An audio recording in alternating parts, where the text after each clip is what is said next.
إن الحمد لله نحمده ونستعينه ونستغفره ونعوذ بالله من شرور أنفسنا ومن سيئات أعمالنا من يهده الله فلا مضل له ومن يضلل فلا هادي له وأشهد أن لا إله إلا الله وحده لا شريك له وأشهد أن محمدا عبده ورسوله صلى الله عليه وعلى آله وأصحابه والتابعين لهم بإحسان إلى يوم الدين. الحمد لله الذي له الكمال كله، هو صاحب الكمال كله والعلم الشامل المحيط بجميع خلقه، لا يظهر على غيبه إلا من ارتضى من رسله، تعالى الله عن كل نقيصة. والجهل بعواقب الأمور نقيصة وصفة آدمية لا يدعي البراءة منها إلا الكذب أولياء الشيطان. عباد الله، إن من أشنع المغالطات التي يوقع المشعوذة فيها عوام المسلمين لجبر هذه النقيصة الآدمية للتكهن باسم الاستخارة تطلعا في الغيب، فإياكم والتكهن يا عباد الله، فإن الله حرم لعباده التكهن وسن لهم الاستخارة،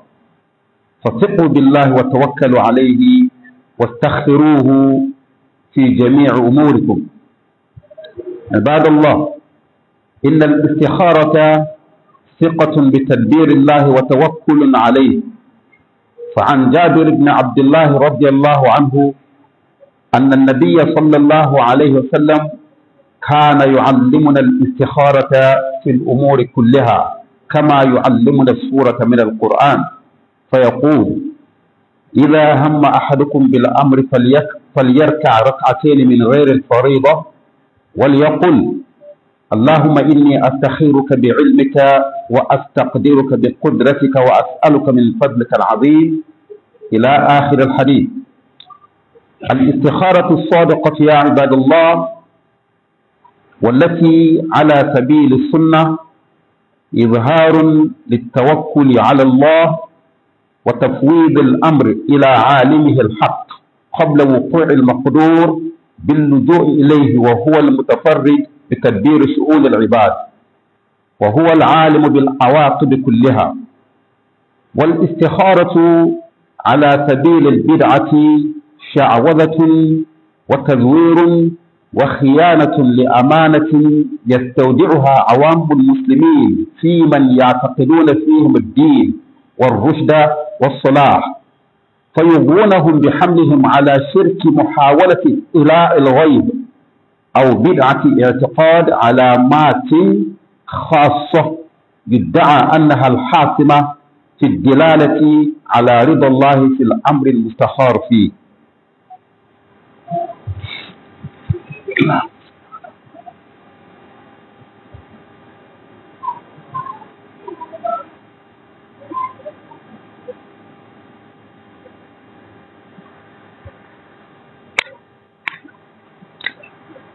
اللهم صل وسلم وبارك على محمد وعلى آله وصحبه ومن تبعهم بإحسان إلى يوم الدين.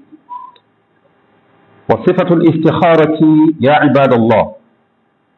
الإنسان ركعتين من غير الفريضة في أي استخارة المعروف،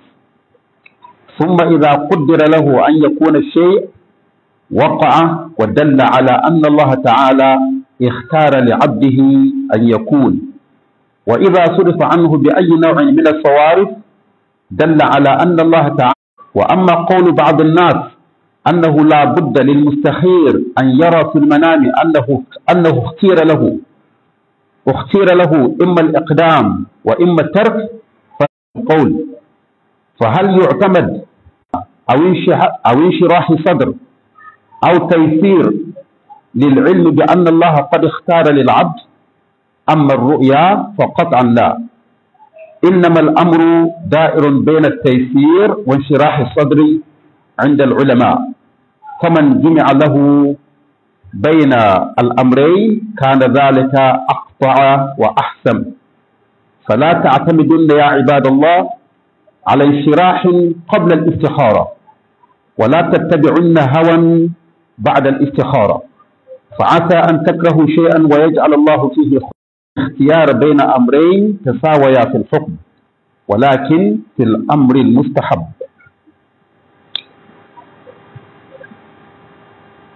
títóbi fún ọlọ́run ọba àlékè ọlá, ọba tí pípé pérépéré ń bẹ fóun nìkan, ọba onímọ̀ tó yí gbogbo ohun tó dáká, kìí fi mọ̀ kọ̀kọ̀ ìmọ̀ tójú òní kìí fi mọ̀ ẹnikẹ́ni àfẹni tó bá wù nínú àwọn ìránṣẹ́. àìwá mọ̀ tí ó pamọ́ yálà tó ń ṣẹlẹ̀ lọ́wọ́lọ́wọ́ ni àbí tó ti ṣẹlẹ̀ sẹ́yìn àbí tí ń bọ̀ wá ṣẹlẹ̀, àlébù ni tọ́lọ́run ọba mọ̀ọ́mọ̀ dámọ́ gbogbo ọmọ ànábì Adam, ló fi jẹ́ pé nínú tí máa fi ṣe àfihàn póun rán ẹrú kan kó jẹ́ òjíṣẹ́, òun náà ni kó máa fúnni níròyìn ohun tó pamọ́ tó ti ṣẹlẹ̀ yálà kó tó dáyé ni àbí tó pamọ́ tó ń ṣẹlẹ̀ lọ́wọ́lọ́wọ́ tí gbogbo àwọn ẹ̀dá yòókù lè nímọ̀ ẹ̀, àbí kó máa fúnni nírò ohun tí ń bọ̀ wá ṣẹlẹ̀, nígbà tó jẹ́ pé gbogbo wa pátá dàlébù àìmọ̀ tí ó ṣẹlẹ̀ níṣẹ́jú kan sísìn ló bá. àwọn tó bá wá ránṣẹ́ nínú àwọn òjíṣẹ́ nínú àwọn ànábì ẹ̀, a máa yọ nínú ìmọ̀ wọ̀nyí, a máa yọ fún wọn káwọn tó rán wọn sí ó lè bá a mọ̀ wípé lóòótọ́ ọba dẹ́dàá tó rí ohun gbogbo ló rán wọn ṣẹ́ sí wọn. gbogbo ẹni bá wá fẹ́ kọ àlébù yìí, àlébù àìmọ̀ tí ó ṣẹlẹ̀ ní ìṣẹ́jú tó tẹ̀lé yìí tá ń lò lọ́wọ́ yìí, gbogbo ẹni bá fẹ́ kọ́ nínú ọmọ ànábì Adam tó fẹ́ gbọ́nù kúrò lára tí ò fẹ́ ká lè rò sóhun, ó fẹ́ ó kọ̀, kò ní ṣàìyà òpùrọ́ ìránṣẹ́ àṣetán, kò ní ṣàìyà irinṣẹ́ lọ́wọ́ àwọn àǹjọ̀nú tí máa fọwọ́ sọ̀yà fáwọn tiwọn wípé ìmọ̀ tí ó ṣẹlẹ̀ lákòókò tí ò tí ì dé àwọn ó máa múrò ẹ̀ wá fi bá wọn. ẹ̀rú sí ọlọ́run, irú eléyìí ó wà nínú àwọn ìṣe táwọn tí máa fọwọ́ gbáyà páwọn ọmọ tí ń bọ̀ wá ṣẹlẹ̀ wò ṣáájú kó tó ṣẹlẹ̀, tí wọ́n fi máa kó ọ̀pọ̀lọpọ̀ àwọn ẹrú ọlọ́run tí ò mọ̀kán tí wọn àtàwọn tífẹ́ ẹnu tí wọn náà ń tì í lọ bá wọn, ó wà nínú tí wọ́n máa fi kó wọn sí àdánwò mímáa bọ́lọ́hun ọba wórogún, ṣùgbọ́n ní bíbọ́lọ́hun figagbága nípa fífọwọ́sọ̀yà ìmọ̀ tí ó ṣẹlẹ̀ tọ́lọ́hun ò fẹ́ dá kan mọ̀. ohun táwọn tí máa ṣerú eléyìí máa pè é kó lè jọun tétí fẹ́ gbọ́, kó lè jọun tí Islam wá fi jíṣẹ́ fún yín, òun ni pé wọ́n á máa pè é ní istikhara. ẹ máa gbọ́ káwọn tí wọ́n rò pé igbá àyà àwọn kó bá lọ bá àwọn ẹni àṣetán tí wọ́n ń yán agbádá àpá, wọ́n máa sọ fún wọn pé àwọn ti gbọ́ kọ̀ǹpléènì yín o, àwọn ó bá yín ṣe istikhara. wọ́n ó bá yín ṣe istikhara ni wọ́n ń pe iṣẹ́ yíyẹ̀wò ní ìtaṣáájú ẹ̀dá kì wá ń lọ. bẹ́nikẹ́ni tó bá lọ bẹ́ni tó ń ṣe ìrun ẹ̀ ò ní gbà ogójì ọjọ́. tó bá tún wá yẹ̀wò tó ní tòun kì í bá tì, bóun bá ṣe ló máa rí náà lórí tá a wá gbàgbọ́ olóńtọ̀hún ti bọ́ Islam kúrò lọ́rùn. ṣùgbọ́n àwọn ẹni wọ̀nyí nígbà tó jẹ́ pọ́ náà ń jẹ tí wọ́n ní istikhara làwọn máa pè é fáwọn tí ò bá mọ̀ kan, tó sì jẹ́ pé lóòótọ́ istikhara ara ń káṣíwájú ẹ̀dá ti jíṣẹ́ fún ni pọ́lọ́wọ́n ọba fẹ́ ká máa ṣe ni. ẹrúsìn ọlọ́run, à ń bẹ̀ yìí kẹ́ ẹ lọ mọ̀ yàtọ̀ tó wà láàárín iṣẹ́ yíyẹ̀wò ní máa garùn pa fẹ́rí kádàrá tí ò tí ì ṣẹlẹ̀ ní èyí tó jẹ́ pé ẹ̀dá kan ò lè rí ṣe nígbà tó máa ń jọ̀nú gan ò rí ṣe.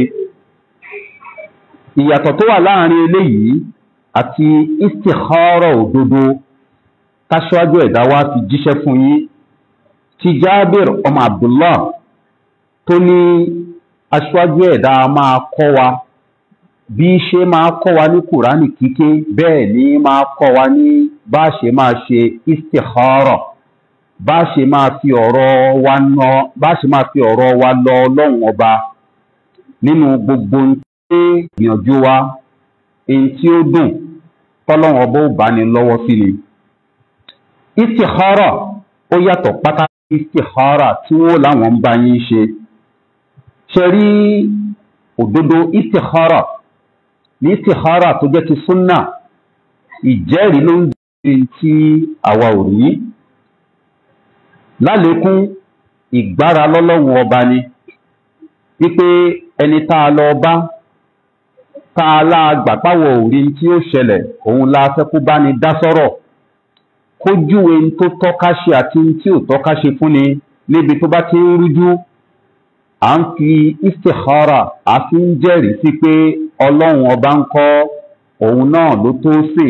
òun ló nímọ̀ gbogbo táwọn ẹ̀dá ò mọ̀. báwo ni Ànábì sallallahu alaihi wasallam ṣe wá kọ́ ni pé ká ṣe é tí ó fi máa wà níbàámu sí súnnà, tọ́lọ́run ó fi máa fi dáadáa ọwọ́ ẹ̀ dá sọ́rọ̀ ẹ̀dá, tó fi jẹ́ pé gbogbo ń ta bá fẹ́ dáwọ́lé a máa rí ọlọ́run ọba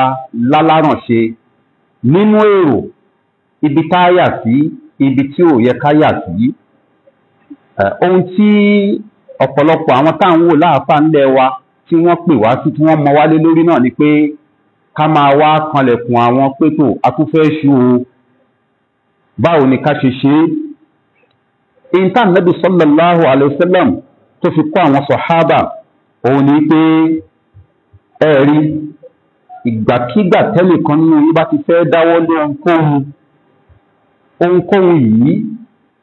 tó wá jẹ́ pé ó wà nínú tí ọlọ́run ọba fúnni láǹfààní pé a lè ṣe bákan a tún lè ṣe bá míì ó ní ẹ máa ṣe istikhara kí làwọn tá a láǹfààní pé a lè ṣe bákan a tún lè ṣe bá míì òun làwọn àfáà ń pè ní al-umur al-mustahabba al-umur al-mubaha àwọn tó jẹ́ pé alẹ́tọ̀ọ́ láti ṣe yàtọ̀ sí tó jọ́ràn ọyàn láti ṣe yàtọ̀ sí tó jẹ́ èèwọ̀ láti ṣe yàtọ̀ sí tó jẹ́ mustahabbu láti ṣe ó túmọ̀ sí pé nínú àwọn nǹkan bí oríṣi mẹ́rin ẹyọ kan péré láṣáájú ẹ̀dá máa pe àwọn sí pé káwọn ṣe istikhara fún ohun tó bá jọ́ràn ọyàn àìṣe istikhara fún torí pọ́lọ́wọ́n ọba ti pàṣẹ ká ṣe é àìtún bí ọlọ́wọ́n ọba léèrè kìí ṣe ká ṣe mọ́ àìṣe istikhara tá a bá ti lówó láti ṣiṣẹ́ kan tó jọ́ràn ọyàn tá à ń pè ní ọ̀ràn ọyàn hajj tí hajj ọ̀hún ti ṣọ̀ràn ọyàn lórí lórí àti lówó alálàáfíà a ní gbogbo ohun tó yẹ ká fi ṣe àìṣe istikhara fún torí pé ọ̀ràn ọyàn ọṣẹ́ ni àmọ̀ràn bíní ló ń tọ̀hún ó yà níwájú ọlọ́run ọba abex ni bí ìgbà téèyàn mú ọlọ́run ọba ṣeré ni àìṣe istikhara wípé ọ̀ràn ọyàn ni wọ́n pè yìí ṣé kí n lọ kí àbí má lọ kí ọ̀ràn ọyàn nìyẹn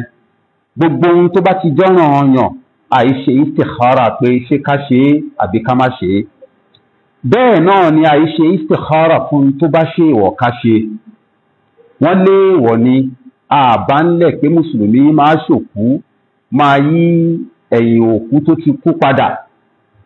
èèyàn wá lóun fẹ́ ṣòkú ṣùgbọ́n èèyàn àfá ẹ báwọn wò ó ṣé tọ́kóun ṣe é tóun ó bá ṣe àkókò ni kóun ṣe tí January ní àbí February èyí tó bá ti já haram kó dáwọ́lé à ń mọ́ lọ́wọ́ bá ṣeré ní tabala fẹ́ ṣe istikhara ká ṣe àbí ká má ṣe é ìpín kẹta ohun tá yìí ṣe istikhara fún òun ni tó bá jẹ́ mustahab ohun táṣáájú ẹ̀dá ti fi mọ̀ ni pé bí ò tiẹ̀ jọ́ràn ọyàn ọlọ́run ọba yọ́nú sí pé ká ṣe ju ká má ṣe lọ kákírun náfìlà mustahabu ni bá a bá kí kò sákọọ́lẹ̀ ìyàfẹ́ni tí ò ṣe ṣùgbọ́n ní bá kí oníládá ẹ̀ àìṣe istikhara pé ṣe ká ṣe àbí ká má ṣe àwọn ìpín iṣẹ́ mẹ́tẹ̀ẹ̀ta yìí àìṣe istikhara fún wọn istikhara ó wà fún tó bá jẹ́ pé alẹ́tọ̀ ká ṣe tó bá wuli àbí ká má ṣe tí kìí ṣe pákọọ́lẹ̀ kan ló sọ fún ni pé ṣíṣe dáa ju àìṣe lọ irú àwọn nǹkan wọ̀nyí aṣáájú ẹ̀dá fi mọ̀ wọ́n pé ẹ ṣe istikhara fún kọ́lọ́wọ́n ọba ó lè tọ́ yín sọ́nà èyí tí ó dáa jù nínú èsì iṣẹ́ tẹ́ ẹ bá ṣe iṣẹ́ ọ̀hún ẹrúsìn ọlọ́run téèyàn bá wá ṣe istikhara báṣáájú ẹ̀dá ṣe pa wá láṣẹ pé ká ṣe é kí ni tá a fẹ́ ká máa retí lẹ́yìn tá a bá ṣe istikhara ọ̀hún àti pé báwo là á ṣe é ṣe Jabir bin Abdullah ó ló fi kọ́ àwọn pé ẹni bá fẹ́ tọrọ ọ̀nà ọmọ látọ̀dọ̀ ọlọ́run lórí tó fẹ́ dáwọ́lé ọjà la fẹ́ tà ní o ọkọ la fẹ́ yàn ni ìyàwó la fẹ́ yàn ni láwọn tó jẹ́ pé a máa lọ gbé báwọn kan tí wọ́n sọ pé àwọn ń bá yín ṣe istikhara ni ẹ̀yin fúnra yín láṣáájú ẹ̀dá fi kọ́ yín pé kẹ́ ẹ ṣe ó ní kẹ́ ẹ yan rákà náfìlà méjì nígbàkígbà tó bá jẹ́ ìgbàkígbà tí kìí bá ti ṣe pé a ní àníyàn míì sí istikhara tó yàtọ̀ sípa afẹ́kọ́lọ́hún ó bá ní dá sọ́rọ̀ aṣáájú ẹ̀dá ní náfìlà méjì péré kódà àwọn afá ṣàlàyé ẹ̀ débi pé àwọn nawafil tá a máa sábà ṣe bíi rakatil fajr bíi raka méjì tá a máa ń kí lẹ́yìn ìṣá àti àwọn nawafil míì tó bá ti jẹ́ olóko méjì ó ṣeé ṣe ká dàníyàn istikhara pẹ̀lú àwọn nàwáfìlì wọ̀nyí pé ìwọ ọlọ́run tí n bá ti yan náfìlà méjì yìí tán mo fẹ́ tọrọ ọ̀nà ọmọ tábá wá kí náfìlà ọ̀hún tán a wàá wí àwọn gbólóhùn àdúrà istikhara tó jẹ́ pé ó wà nínú ìwé àdúrà pé ń pé tá à ń pè ní citadel. Allahumma inni astakhiruka bi ilmik wa astaqdiruka bi qudratik wa as'aluka min fadlika al-azim. Ìwọ ọlọ́run ọba mo ń tọrọ ìmọ̀ nínú ìmọ̀ rẹ mo sì ń tọrọ agbára lórí tí mo fẹ́ ṣe nínú agbára rẹ mo ń tọrọ nínú ọlá ẹ lórí tí mo fẹ́ ṣe yìí dé òpin àdúrà yẹn ìyẹn lẹ́yìn tí wọ́n bá ti sálámọ̀ tá a bá ti ṣe tán àti ṣe istikhara kan náà nìyẹn. Nínú àdúrà ọ̀hún ààyè kan wà tá Ànábì ti ní àwa sọ fọ́lọ́run pé ìwọ ọlọ́run ohun tí mo fẹ́ dáwọ́lé yìí tó mọ̀ wípé bákan ní òrí àbí bá mi tó bá jẹ́ dáadáa fún mi jẹ́ ó rọ̀ mí lọ́rùn láti ṣe fún mi lọ́wọ́ lórí ẹ̀ kó fàlùbáríkà sí fún mi. Tó bá sì jẹ́dà kejì tí ò pamọ́ fún ọlọ́run ọba fasrifu anni wasrifni anhu yọ kúrò lẹ́mìí mi kó fi mí rọ́pò ẹ̀ èyí tó bá fi rọ́pò jẹ́ ó rọ̀ mí lọ́rùn láti ṣe kó fàlùbáríkà sí fún mi. Téèyàn bá ṣàdúrà istikhara tán àwọn àfá oníbídíà kí ni wọ́n máa ń sọ fún àwọn èèyàn wá ní àwọn ti bá wọn ṣe istikhara o. Àkọ́kọ́ náà ni pé kìí ṣe tí wọ́n ní ká báyàn ṣe a kìí báyàn kí rakatul fajr rárá àákọ́ ni bá a ṣe èèyàn ni a kìí bá ní kí ìrun aṣámú gbogbo àfá tó bá lóun bá yín ṣe istikhara ẹ sọ fún kó ní bídíà ni wọ́n ní kí wọ́n kọ́ yín bẹ́ẹ̀ ṣe istikhara ni àbọ̀rọ̀ ní kí wọ́n bá yín ṣe istikhara làbọ̀rọ̀ máa bá yín yẹṣẹ́ wò tí bá yín máa nì jẹ́. Tẹ́ bá ti wá ṣe istikhara yìí ẹni tí ò bá mọ bí ó ṣe ṣe ẹ dákun kó tọ̀ wá wá àákọ́ yín láì gba nǹkan kan. Tẹ́ bá ti wá ṣe àdúrà istikhara yìí lórí ohunkóhun Jábìr ní lórí ohunkóhun gbogbo kódà tó bá mọ ní pé a fẹ́ kó ẹdìyẹ kúrò nínú kéèjì kan sínú kéèjì míì sọ̀rọ̀ pé ọ̀ràn tí ò ní túmọ̀ lọ́dọ̀ ẹnìkan wàláhì in tí ó jù bẹ́yẹn lọ béèyàn bá lè ṣe istikhara fún ọlọ́run òkun lọ́wọ́ kò ní kó síbì kan kó pàdánù fóun kó síbẹ̀. Nípa báyìí ẹni bá wá ṣe istikhara tán bí aṣáájú ẹ̀dá bó ṣe láyé wa yìí kí ni kó máa retí. Àwọn ó máa sọ fún yín pé nígbà míì ẹ máa retí àmì báyìí in tó pọ̀ nínú tí wọ́n máa ń sọ ni pé ẹ lálàá ẹlòmíì tẹ́lẹ̀ tó jẹ́ pé ó ti ní in tó dì sọ́kàn alákanlé wá ṣe kò ń gé àkókò tí wọ́n ní yóò lálàá wọn lòun náà nù àmìnú pé kò ń ṣe àbámìnú pé kò má ṣe é káṣáájú ẹ̀dá bá gba àlákún ni níjẹ́ tọ́lọ́wọ́ bá ń fi ń fún kò ní kùnà láti fi jíṣẹ́ fún yín kò sí nǹkan kan lákọọ́lẹ̀ tó sọ pé tí wọ́n bá ṣe istikhara fún yín ẹ ń láti lálàá. Àwọn àfáà kí ni wọ́n sọ wọ́n ní a ti sọ mọ́ àdúrà yẹn nígbà tá a ní ìwọ ọlọ́run bó bá dáa fún mi fi rọ̀ mí lọ́rùn. Wọ́n nítorí náà kí n ta fẹ́ dáwọ́ lé yẹn tá a bá rí pé bá a ṣe ń gbégbésẹ̀ lórí ẹ̀ ó ń rọrùn láti ṣe nǹkan kan ò ṣí ẹ̀mí wa kúrò ń bẹ́ẹ̀ indication ni àpẹẹrẹ pé ńlọ́lọ́run yàn fún wa nìyẹn. Tó bá jẹ́ pé ńgbà tá à ń bá a lọ ìdíwọ́ kan ó ṣe é káàfi lè bá nǹkan ọ̀hún dópin ká má bọkàn jẹ́ ká mọ̀ pé ọlọ́run ọba fẹ́ ṣí wa kúrò ń bẹ́ẹ̀ nìyẹn. Nígbà míì ó lè wá jẹ́ pé èyí ó kojú ìṣòro lórí ohun téèyàn ṣe istikhara lé lórí ṣùgbọ́n tòun ti pọ́ kojú ìṣòro yẹn ẹ̀mí ẹ̀ ó rọ̀ mọ́ nǹkan ọ̀hún pé ànífẹ́ òun náà ló wù mí ṣe tí mo bá rọ́jú ó ṣeé ṣe kí n rí ṣe. Kéèyàn máa wà rò pé nígbà tóun ti wá kojú ìṣòro díẹ̀ wọ́n ti ní tó bá jẹ́ tẹ̀síìr tó bá jẹ́ rọrùn ó yẹ kó jẹ́ wẹ́rẹ́ ni àwọn àfáà ní kò rí bẹ́ẹ̀ o. Nígbà míì ó lè bá rọrùn wá kódà ẹ̀mí lè má rọ̀ mọ́ yóò sì rọrùn. Nígbà míì ẹ̀mí lè rọ̀ mọ́ tí ó sì ní rọrùn èyí ó kàn rí pé ẹ̀mí òun ò kúrò ń bẹ̀ ni. Ṣùgbọ́n èyí tó dájú ṣáká òun ni kí ọlọ́run wá pa méjèèjì pọ̀ fẹ́rú kó jẹ́ pé ẹ̀mí ẹ̀ ò kúrò níbi nǹkan ọ̀hún ó tún wá ń rọrùn fún láti ṣe ìyẹn lẹ́nu àwọn àfà kò lé lórí pé ìyẹn làmì tó dájú wípé bọ́lọ́hun ṣe fẹ́ kẹ́rú ṣe nìyí. ẹ wá jẹ́ ká tún rán wa létí nǹkan kan, èèyàn a máa ṣe istikhara tọ́lọ́hun ó sì gba istikhara ọ̀hún tí ó sì ṣe nǹkan ọ̀hún tóun ti bẹ́ẹ̀ ó tún wá lè lọ súwa kó tún wá pàdé nǹkan míì tí òun bẹ́ẹ̀ a ní kábàámọ̀ pé ibà sì ṣe istikhara bẹ́ẹ̀ ni ó láníyàn istikhara oníládàá níyàn oníládàá pé ó ṣe oníládàá pé ó gba kádàrá ọlọ́run in tó lóun fẹ́ pe ọ̀rọ̀ náà ló pè é ṣùgbọ́n téèyàn ń rí tí ò tẹ́ni lọ́rùn yẹn àti jàre ẹ̀ lọ́dọ̀ ọlọ́run ọba jíjàre ẹ̀ ni pé mo ti fi lọ́lọ́run ọba mi kí n tó ṣe é tí mo bá tún wá ṣe tán tí ò tún wá jọ bí mo ṣe rò pé ẹ kó jọ kò ní sí àbámọ̀ fún ni pé kì bá sì jẹ́ pa tọrọ kọ́lọ́run ọba fọ̀nà mọ́ni ni àbá ti korú eléyìí mùsùlùmí máa gbà ní irú eléyìí láà sọ wípé kádàrá gbáwájú tòun ti pa ṣe istikhara ṣùgbọ́n èsì ń ta ṣe istikhara lórí yóò tẹ́ni lọ́rùn ní o kò ní tẹ́ni lọ́rùn ní o ọkàn gbọ́dọ̀ balẹ̀ tá a bá ti ṣe istikhara yìí pé ọlọ́run ọba ti bá ní dá sí ọlọ́run sì ṣe amọ̀nà ẹni ẹrúsìn ọlọ́run nítorí náà a kì í ń lọ wípé tẹ́ ẹ bá ń ṣe istikhara ẹ máa ju ẹ̀mí sílẹ̀ fún tọ́sọ́nà ọlọ́run kó má jẹ́ pé ní téèyàn ti dì sẹ́mi tẹ́lẹ̀ tó ti takúlé lórí pé ń lòun fẹ́ tó bá wá ṣe istikhara tí gbogbo àmì ara tí gbogbo ohun tó yẹ kó ṣí kúrò ń bẹ̀ bá tiẹ̀ wá ń ṣẹlẹ̀ yóò wá takú pé rárá eléyìí tóun fẹ́ rèé fẹ́ àwọn àfáà ní hawa ìfẹ́ ẹnu nírú ẹni bẹ́ẹ̀ ń tẹ̀lé mélòó mélòó nǹkan tí ò ní wù wá ọlọ́run á sì ní kí dáadáa wà ń bẹ̀ mélòó mélòó yìí tí ó wù àwa tó sì jẹ́ pé aburú wà ń bẹ̀ ebi túmọ̀ istikhara náà ni pé ọba tó rí tán la pèkú bá ní dá sọ̀rọ̀ torí náà wọ́n kì wá ń lọ wípé ká má máa takú lórí pé ìfẹ́ ẹnu wa la fẹ́ tẹ̀lé lẹ́yìn tá a bá ti ṣe istikhara kífẹ́ ẹnu yìí sì ti ṣáájú istikhara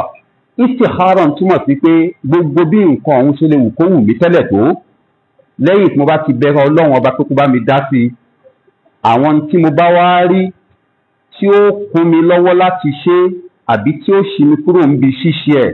màá tẹ̀lé kọ́lọ́run ọba máa jẹ́ amọ̀nà mi ẹrúsìn ọlọ́run wọ́n kì wá ń lọ bákan náà wípé tá a bá ṣe istikhara tá a tó wá kóhun tí ó wù wá ká má lọ́lọ́run ò gbàdúrà wa rárá bẹ́ẹ̀ ni ìyẹn náà là ń sọ wípé ká juwọ́lẹ̀ fún qadar méjì ni tí máa ṣe ni ìkan a máa ṣe ni yóò jàre ẹni ìkan a máa ṣe ni àá jàre ẹ̀ ọlọ́run ò ní ṣàìmì wá wò gẹ́gẹ́ bó ṣe ṣèlérí ẹ̀ ṣùgbọ́n tá a bá múra lẹ̀ fún lámìwò tó bá ń ṣe wá ẹ̀rí ọkàn ò ní jẹ́ agbádùn pé bá a bá sì rí bọ́lọ̀ ṣe ní àárín ni bóyá kì bá ti tó yìí ṣùgbọ́n tá a bá ti fọ̀rọ̀ lọ́lọ́run ọba àwa àárín bọ́lọ̀ ṣe ní àárín a ṣe istikhara ká tó ṣí ṣọ́ọ̀bù a ṣe istikhara ká tó rajà síbẹ̀ tòun ti bẹ́ẹ̀ ọjà ò tà ń bẹ́ẹ̀ kó má jẹ́ yẹn ní ó wàá fún wa lọ báwọn tí wọ́n lé wa lọ́dọ̀ wọn pé tó a ti lo èyí tí ànábì pè wá sí kò jẹ́ wa o táàtún wá padà síbi tí wọ́n ti fẹ́ bẹ̀sìn jẹ́mọ́ alára wọn ní rárá ká gbà wípé wala nabluwannakum bishay'in minal khawfi wal ju' wa naqsin minal amwali wal anfusi wat thamarat fabashshiri sabirin kò gbọ́dọ̀ má ṣe pé ọlọ́run ṣèlérí pé ẹ̀yin onígbàgbọ́ òdodo a ò ní ṣàìdán yín wò a máa dẹ ìjayà sí yín lẹ́ẹ̀kọ̀ọ̀kan a máa dẹ ibi sí yín lẹ́ẹ̀kọ̀ọ̀kan ẹ ṣòwò ńgbà míì tẹ́ ẹ̀ ní jèrè ọ̀tá kọ́ ni ò jẹ́ àkọọ́lẹ̀ ọlọ́run nípa pé gbogbo yín lòun ò dánwò ni ó wá ní kànáàbí sọ fún yín wò pé bashir sabirin máa fún àwọn ní sùúrù máa fún wọn ní ròdùnú bọ́lọ́run bá dán owó níbì kan ló dùn wá ń nú níbòmíì tá a bá ń dá ọ̀rọ̀ wa padà sí ọ̀dọ̀ ọlọ́run ọba àtẹ̀mí àtẹ̀yìn ọlọ́run ṣe wá lẹ́rú tí ó máa padà sọ́dọ̀ ọlọ́run ṣe wá lẹ́ni tí ó gbẹ́kẹ̀lé ọlọ́run ọba bámúbámú tó bá ń dùn ká gbà póhùn ni tó bá ń kan ká gbà póhùn ni abẹ́ ọlọ́run ọba àdánwò tí máa ba ìsìláàmù jẹ́ mọ́ni lára ọlọ́run dákun má fi kàn wá àìmọ̀kan ti ṣe wá sẹ́yìn tó pọ̀ wàláhì àwọn tó yẹ kó bọ́ okùn lọ́rùn wa wọ́n túbọ̀ fún mọ́ wa lọ́rùn ni èyí tá a ti fa àìmọ̀kan ṣe tẹ́lẹ̀ kọ́lọ́run ọba kà fún shirk tó jẹ́ pé bàbá kú lórí ẹ̀ ní ẹlòmíín nu wa wàláhì ó kúkú kèfèrí ní abẹ́ ọlọ́run dákun má ṣàhádànù fún wa. bá a ṣe wá ń rẹ́kọ̀ọ́ tuntun kọ́ nípa bó ṣe ká ṣe nǹkan ní Islam, ọlọ́run dákun jẹ́ kí gbogbo ẹ̀mí ó lè rọ̀ mọ́ òdodo yìí. abẹ́ ọlọ́run pé kó fi òdodo mọ̀ wá gẹ́gẹ́ bí òdodo, kó rọ̀ fún wa láti ṣe, kó fi ìdàkejì ẹ̀ mọ̀ wá bó ṣe jẹ́, kó rọ̀ fún wa láti jìnnà sí. All thanks be to Allah the Almighty, the fashioner of the universe, the one whose knowledge encompasses all things. Ignorance of the outcome of events is a human trait, and it is an inborn weakness. To make up for this weakness, many people consult individuals whom they regard as holy and capable of seeing the future. And nearly all the time, such people end up in the hands of soothsayers, whose practice is an abomination and an act of shirk, an act of associating partners with Allah. But it is falsely presented to such people as communing with Allah on their behalf. This act, the act of divination, seeking to see the unseen, is capable of nullifying the faith of the two individuals involved. The one who consults the soothsayer, who in this case does not present himself as a soothsayer but a spiritual master, an alpha, as well as the one consulted. In the alternative to these acts of soothsaying, the Messenger of Allah sallallahu alaihi wasallam recommends a special prayer called Salatul Istikhara, the prayer for seeking Allah's guidance when we want to embark on any action. Jabir bin Abdullah said, the Messenger of Allah sallallahu alaihi wasallam taught us to seek Allah's guidance concerning everything, however important, however insignificant. When you recognize that only Allah sees everything and only Allah knows the outcome of events, then you will not underestimate the importance of seeking His guidance when you want to do anything. The prayer recommended by the Messenger of Allah for istikhara entails 2 rak'ahs of voluntary prayer. Then a recommended supplication is said after it. When you've done the prayer and the supplication, it is not authentically credited to the Messenger of Allah that the person doing the istikhara should expect to see a dream regarding what he's doing the istikhara about. No. Once you seek Allah's guidance, the scholars say Allah's guidance comes sometimes in the way of making that thing easy for you to do. Sometimes it comes in the way of having your mind still attached to that thing, even though you may experience some little difficulty, but it continues to make sense to you. But if you pursue that line of action, it is going to be fruitful. So the scholars are divided a little concerning what sign indicates Allah's approval of one's istikhara. Some say ease is an indicator. Others say the attachment of the heart to that thing is an indicator. But there is no doubt that if one's heart remains attached to it, and the attachment they mean here is not senseless attachment. If one's heart continues to be attached to it, and it continues to make sense to one when you think about it objectively, and at the same time it is coming easy, then the scholars say there is no doubt that Allah is guiding one to that thing, and doing it, inshallah, will bring a good result. It is wrong for anyone to say he wants to do istikhara on your behalf. Soothsayers in the garb of Afars do it a lot. They tell the people that they will do istikhara on their behalf. Then they tell them to watch out for certain signs, usually dreams, that will indicate the istikhara has been accepted. And a lot of bid'ah practices that the unsuspecting person would not know is an act of indulging in shirk. Those who are new to Islam and those who are not properly taught the fundamentals of Islam must know that the practice of foreseeing or foretelling the future, seeking hidden knowledge about the future by the aid of false supernatural power, this act is haram. It is an act of associating partners with Allah. It is one of those acts that nullify Islam, or at best, one of those acts which, if one dies upon them without repenting, Allah says He would not forgive acts of shirk. When we pray to Allah sincerely regarding our fears, we beg Allah, may we have His support, and may we be sure of the best of outcomes,